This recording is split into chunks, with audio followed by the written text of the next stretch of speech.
안녕하세요. 헌터입니다. 오늘 분석해볼 기업은 포스코 퓨처엠입니다. 작년 호황기 70만 원을 고점으로 해서 약 1년가량 조정이 많이 진행이 됐습니다. 이제 3분의 1 토막이 더 난 20만 원 초반대까지 내려왔고요. 얼마 전 이제 지지를 잘 해줬던 25만 원 라인을 깨고 내려오는 모습에 이제 다시 한번 또 바닥을 찾는 구간이 됐습니다. 자, 이런 상황에서 우리 진짜로 이제는 좀 바닥을 다질 수 있는 구간일지, 그리고 앞으로 반등을 좀 해준다면 언제쯤 본격적으로 반등이 나와줄 수 있을지 향후 주가의 흐름 분석을 통해 예측을 좀 해보도록 하겠고요.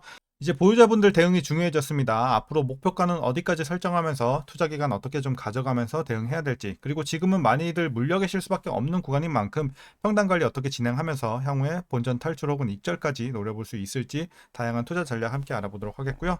신규 진입 관점에서도 지금 저가 매수의 기회로 활용할 수 있는 괜찮은 구간일지까지 같이 알아보도록 하겠습니다. 자, 이어서 수급 상황입니다. 한 달 기준으로 개인이 팔았고요. 외국인과 기관이 샀습니다. 그리고 최근까지도 거의 비슷한 스탠스가 유지가 되고 있습니다. 다만 어떤 한쪽으로 치우치는 굉장히 뚜렷한 스탠스는 보여지고 있지 않지만 전반적인 스탠스는 외국인과 기관에 좀 수급이 들어오고 있는 상황이다 정도로 보시면 될 것 같습니다.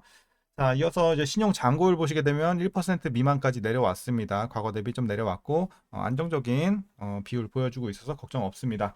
자, 이어서 이제 공매도 관련해서는 여전히 금지가 됐기 때문에 분석은 생략하도록 하겠고 바로 재무제표 분석 들어가 보도록 하겠습니다. 먼저 2019년도 매출부터 보시겠습니다. 1조 4천, 1조 5천, 1조 9천, 3조 3천, 4조 7천, 올해는 살짝 떨어지는 4조 2천 정도 기록이 예상이 되고 있습니다. 그래서 작년까지는 꾸준한 우상향, 그리고 올해는 좀 쉬어가는 분위기입니다. 그리고 내년에 큰 반등 다시 한번 또 기대를 해보면 좋을 것 같고요.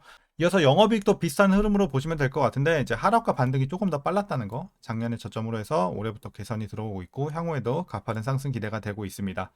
순이익도 마찬가지 흐름으로 보시면 될 것 같고요.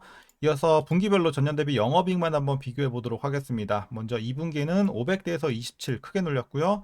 3분기도 370에서 300 소폭의 눌림세 계속 진행이 됩니다. 드디어 전년 대비 올라가는 구간은 4분기부터죠. 마이너스 700에서 400 기저효과와 더불어서 흑자 전환, 그리고 1분기에도 300대에서 400대 괜찮은 상승 흐름 계속 진행이 됩니다. 그래서 3분기까지만 좀 힘든 거 진행이 되고 있는 상황이다 보시면 될 것 같고요. 자, 이어서 부채 비율 살펴보도록 하겠습니다. 70, 100, 60, 70, 140, 200대까지 올라왔어요. 과거 대비해서 많이 올라왔고 이제 부채 부담이 좀 많이 생긴 상황이에요. 이런 부분은 좀 아쉽죠. 이제 설비 투자가 많이 들어가기 때문에 지금은 부채 부담이 많이 생겼다 보시면 될 것 같고, 자, 이어서 ROE 보도록 하겠습니다. 과거에 두 자릿수 괜찮았지만 많이 눌리면서 이제는 막 4, 1, 3까지 내려왔어요. 그래서 전년 대비 조금 개선은 되고 있지만 여전히 굉장히 좀 아쉬운 수치다. 그리고 내년부터는 그래도 조금 양호해지고 있고 우리가 수익성이 좋아지는 구간은 후년부터 좀 기대가 되고 있습니다. 자, 이어서 이제 EPS도 뭐 마찬가지로 작년 저점으로 올해부터 올라가는 흐름 보시면 될 것 같고요. 이제 배당금 올해는 258원 기대가 되고 있습니다. 그래서 현재 종가 기준으로 계산했을 때 배당 수익률은 약 0.12% 정도 나오고 있습니다. 그냥 배당 없다고 보시면 될 것 같고요. 마지막으로 현재 PER 198.37배, PBR은 6.72배 나오고 있습니다.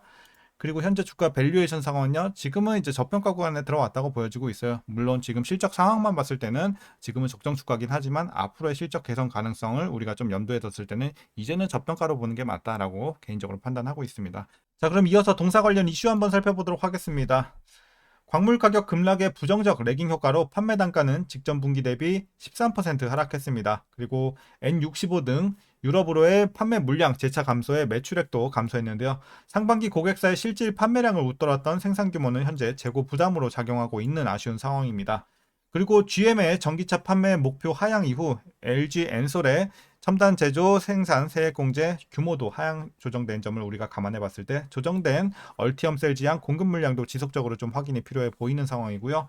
그리고 포스코 퓨처엠이 OCI와 합작해서 세운 이 P&O 케미칼 지분 있죠. 이 P&O 케미칼은 뭐 음극재, 코팅용 피치를 생산하는 이런 회사였는데 어쨌든 요 관련 지분을 전량 매각하기로 결정을 했습니다. 자, 그 이유는 일단 저수익 사업 매각을 통해서 이제 구조조정을 하겠다. 이런 일환으로 보여지고 있고요. 지분 매각 대금 500억 원과 부채 인도 등을 통해서 약 1,500억 원의 재무 개선 효과를 거둘 수 있을 것으로 전망이 되고 있습니다. 그래서 오히려 이런 매각 이슈는 또 저는 좋게 보고 있는 상황이고, 자, 이어서 포드는 2027년에 선보일 이 배터리 구동 중형 픽업 트럭을 포함하여 기존 차량과 동일한 가격대의 EV를 제공하고 출시 후 1년 이내에 이러한 모델로 수익을 내겠다는 계획을 최근에 발표를 했습니다. 그래서 EV로의 이 전환은 숨고르기를 하지만 전기차 배터리 생산은 한국 기업들과 협력해 시기를 앞당긴다는 것인데요.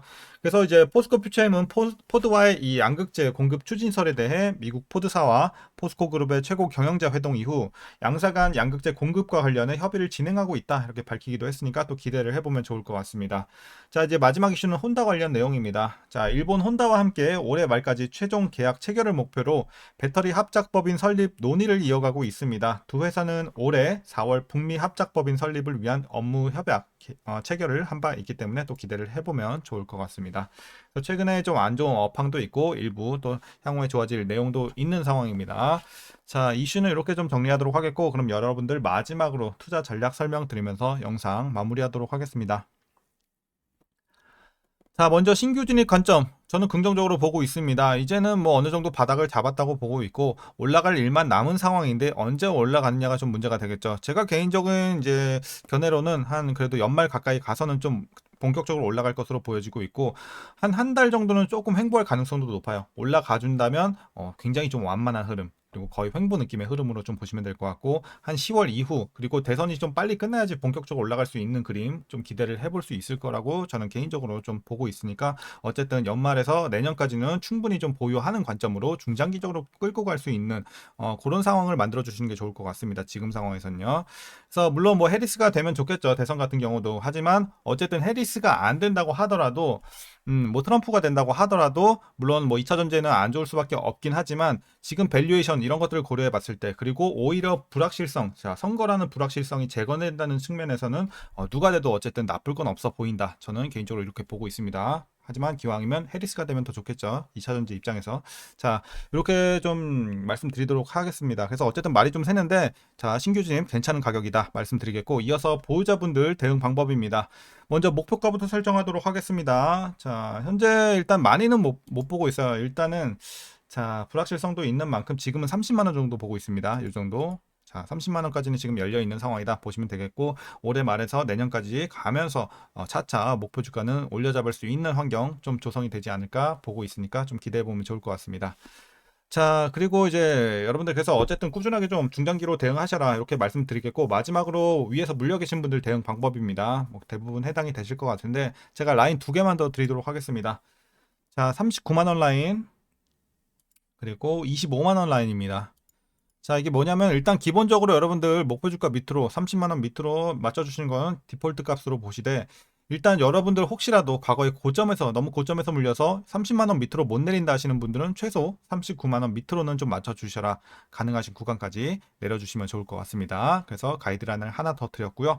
자, 마지막으로 이 25만 원은 뭐냐면 요 밑에 계신 분들은 자, 25만 원 밑에 평단이 이미 위치가 돼 있는 분들은 굳이 물타지 마시고 계속 보유만 해 나가셔도 충분하겠다라는 라인입니다. 그래서 요 밑에 계신 분들은 물 타봐야 어차피 평단도 조절이 얼마 안 되고 비중만 배로 커지기 때문에 여러분들 오히려 좀 투자 그 금액 대비 굉장히 좀 손해다 해서 물타지 마시라고 항상 권유드리고 있습니다. 자, 오늘 전략 이렇게 구간별로 자세하게 좀 알아봤습니다. 어쨌든 앞으로 올라갈 일만 남은 상황이고 바닥은 다졌다고 보여지고 있기 때문에 여러분들 꾸준하게 좀 시간만 투자해 주시면 좋을 것 같습니다. 2차전지. 자, 오늘 이렇게 좀 영상 정리하도록 하겠습니다. 오늘도 유익하셨다면 구독과 좋아요 한 번씩 부탁드리도록 하겠고요. 오늘 장도 고생들 하셨고 시청해 주셔서 고맙습니다.